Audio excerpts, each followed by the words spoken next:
Now after these things, word came to Joseph that his father was ill, and he took with him his sons Manasseh and Ephraim.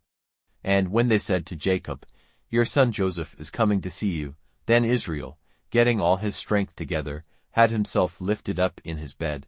And Jacob said to Joseph, "God, the ruler of all, came to me in a vision at Luz in the land of Canaan, and gave me his blessing, and said to me, Truly, I will make you fertile and give you increase and will make of you a great family of nations, and I will give this land to your seed after you to be their heritage forever.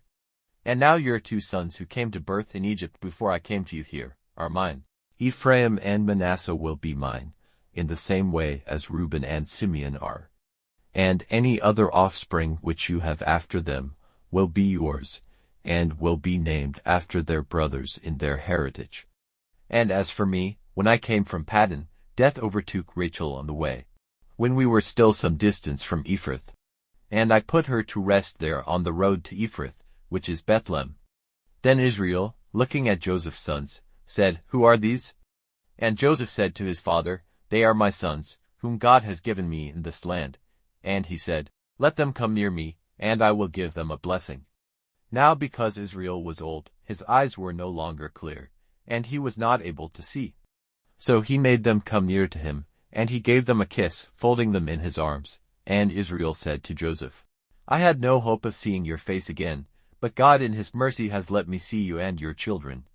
Then Joseph took them from between his knees, and went down on his face to the earth. Then taking Ephraim with his right hand, Joseph put him at Israel's left side, and with his left hand he put Manasseh at Israel's right side, placing them near him.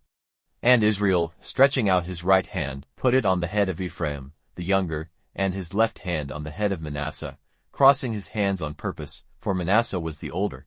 And he gave Joseph a blessing, saying, May the God to whom my fathers, Abraham and Isaac, gave worship, the God who has taken care of me all my life till this day, the angel who has been my Savior from all evil, send his blessing on these children, and let my name and the name of my fathers, Abraham and Isaac, be given to them, and let them become a great nation in the earth. Now when Joseph saw that his father had put his right hand on the head of Ephraim, it did not seem right to him, and lifting his father's hand he would have put it on the head of Manasseh.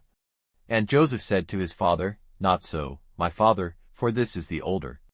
Put your right hand on his head. But his father would not, saying, I am doing it on purpose, my son. He will certainly become a nation and a great one. But his younger brother will be greater than he, and his seed will become a great family of nations.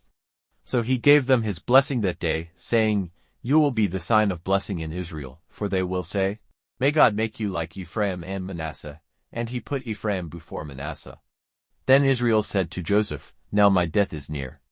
But God will be with you, guiding you back to the land of your fathers. And I have given you more than your brothers, even Shechem as your heritage, which I took from the Amorites with my sword and my bow.